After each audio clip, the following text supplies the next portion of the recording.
warahmatullahi wabarakatuh. Perkenalkan, saya Widya Anggreni dengan akhiran NPM 12. Masyarakat multikultural merupakan suatu tatanan sosial yang di dalamnya hidup berbagai kelompok masyarakat dengan latar belakang yang beragam. Keberagaman inilah mencakup perbedaan agama, budaya, suku, serta nilai-nilai sosial yang dianut oleh masing-masing kelompok. Perbedaan-perbedaan ini menjadi ciri khas kehidupan masyarakat multikultural sekaligus berpotensi dinamika sosial apabila tidak disertai dengan sikap toleransi dan saling menghargai. Pada kesempatan ini, melalui video yang saya buat, saya akan membahas masyarakat multikultural dari sisi keagamaan, khususnya terkait permasalahan yang muncul ataupun terjadi dalam kehidupan bermasyarakat. Untuk mendapatkan gambaran yang lebih nyata, saya akan melakukan wawancara dengan salah satu perangkat masyarakat, yaitu Ketua RT yang berperan langsung dalam menjaga kerukunan dan keharmonisan antar warga di lingkungan ini. Lingkungan yang saya ambil pada kesempatan ini yaitu berada di Kecamatan Padang Selatan, Seberang Padang, Kelurahan RT 03 RW 06.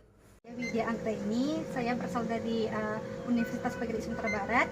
Jurusan saya itu pendidikan bahasa Inggris, akan tetapi di sini saya disuruh untuk bikin video dengan masyarakat setempat mengenai keberagaman yang ada di lingkungan masyarakat multikultural di Kelurahan Seberang Padang, Kecamatan Padang Selatan, RT 06, RT 03, RT 03, RW 06.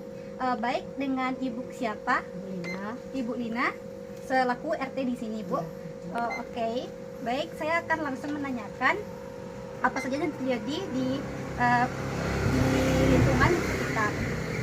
Yang pertama, bagaimana Bapak Ibu memandang kondisi keberagaman agama di lingkungan RT ini, dan bagaimana pola interaksi antar warga yang berbeda keyakinan dalam kehidupan sehari-hari? Kalau soal itu, kalau agama itu, alhamdulillah ada yang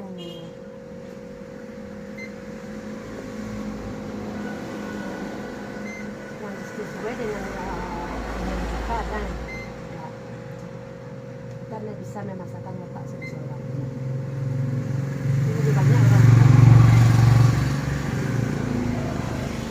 Baik, itu aja, Bu. Terus yang selanjutnya, apakah terdapat kerjasama antar RT dengan tokoh agama, tokoh masyarakat, atau pihak kelurahan dengan mengenai isu-isu keagamaan? Jika ada, bagaimana bentuk kerjasama tersebut? Tidak ada. Tidak ada, ya. Oke. Bagaimana Bapak Ibu memandang kondisi keberagaman agama di lingkungan RT ini, dan bagaimana pola interaksi antar warga yang berbeda keyakinan dalam kehidupan sehari-hari? Menurut kepribadiannya masing-masing, mana bisa kita pakai, mana nggak. Kalau kita pakai, kalau nggak bisa kita pakai, kasih tahu aja. Oh, kayak gitu ya, Bu. Apakah pernah muncul permasalahan atau potensi konflik yang berkaitan dengan isu keagamaan di lingkungan RT ini? Jika pernah, apa faktor utama yang memicu permasalahan tersebut? Tidak ada. Nggak pernah ya, Bu? Kita agama. Oh, kalau tentang pertikaian tentang apa, Bu? Kesalahpahaman tentang sholat pernah nggak, Bu? Ada. Oh, ada kan, Bu? Bagaimana cara mengatasinya, Bu? Mengatasinya itu misalnya rakaatnya kayak di laki-laki kan biasa kan 23. Jadi karena sedikit orang 23, kita ambil yang banyak itu yang 17. Oh, Setiap di sholat tarawih. berarti cara permasalahannya itu dibicarakan Iya, antar dibicarakan. dua belah pihak gitu ya, Bu? Apakah ada diselesaikan dengan cara dipanggil dulu ustadz gitu? Oh, enggak ada ya, Bu? persetujuan pengurus saja itu antara dengan jemaah.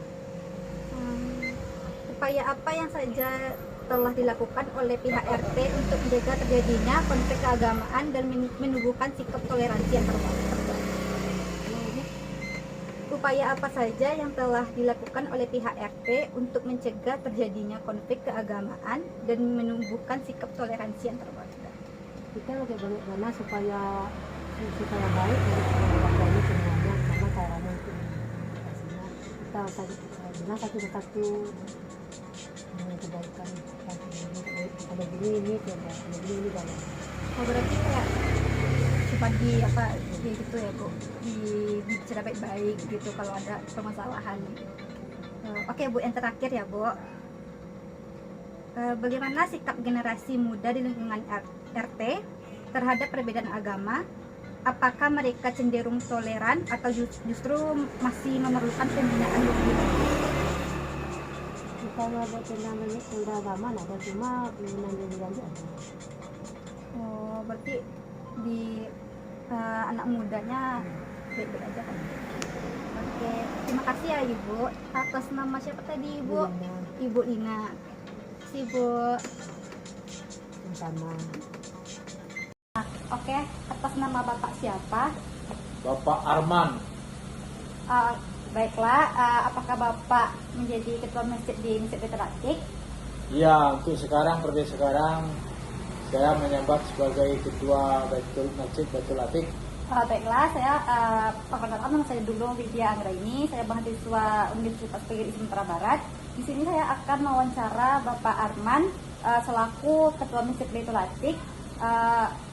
Pertanyaan pertamanya itu, apakah di lingkungan Masjid Baitul Atiq ini rukun dan damai atas perbedaan antara umat agama? Tentu sampai saat sekarang ini, selama saya lebih kurang memimpin 2,5 tahun lebih kurang, nggak ada gejolak atau konflik-konflik yang terjadi baik di dalam agama Islam sendiri maupun di luar agama Islam. Tidak ada konflik, Tidak ada konflik untuk selama ini. Oh, oke. Baiklah, apakah pernah terjadi konflik antara umat agama? Apakah itu dalam terkait tentang perbedaan beda pikiran mengenai agama, Pak? Baik itu sholat ataupun mengenai perbedaan agama tentu ada, bukan dengan agama lain, cuma dengan sesama agama Islam.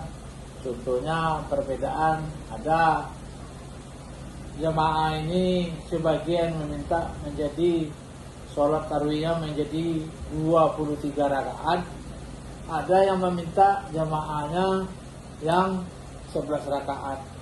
Kami dari pihak pengurus mencarikan solusinya supaya adil dan aman, yaitu karena jamaah yang mengikuti sholat 23 rakaat cuma ada sekitar 3 orang atau 5 orang paling banyak, sedangkan dari sholat 11 rakaat tarawihnya ada dari laki-lakinya 2 saf dan perempuannya 2 saf.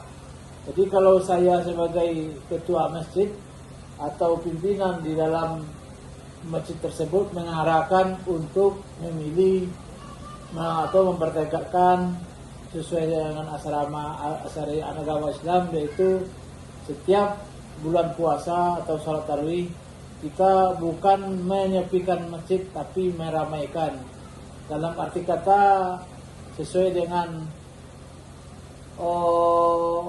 sabda Nabi tersebut. Ya, kita meramaikan masjid, ya kami pilihlah sholat 11 rakaat yang jamaahnya terdiri dari laki-laki 2 saf, perempuan 2 saf. Sekian penjelasannya dulu, Bu. Untuk pertanyaan terakhirnya, Pak, bagaimana caranya untuk menyelesaikan masalahnya atas perbedaan pemahaman tersebut? Penyelesaian tersebut kami mengundang Dewan Masjid Indonesia dari tingkat kecamatan, dan juga mubalik atau ulama yang mengerti tentang agama dan seluruh perangkat RT RW yang berada di lingkungan kami ini, yaitu di RW 6 ini. Jadi dapatlah kesepakatan seluruh perangkat dari kelurahan tadi menyetujui sesuai dengan arahan saya tersebut, yaitu meramaikan masjid menjadi 11 rakaat. Begitu Bu, bukan pendapatnya atau jamaah seperti aliran Muhammadiyah, enggak, tapi meramaikan masjid sesuai dengan syariat Nabi. Sekian terlebih dahulu, banyak maaf dulu Bu. Nah, oke Pak, terima kasih ya Pak atas wawancaranya. Saya ucapkan terima kasih ya Pak. Ya, terima kasih sama-sama Bu.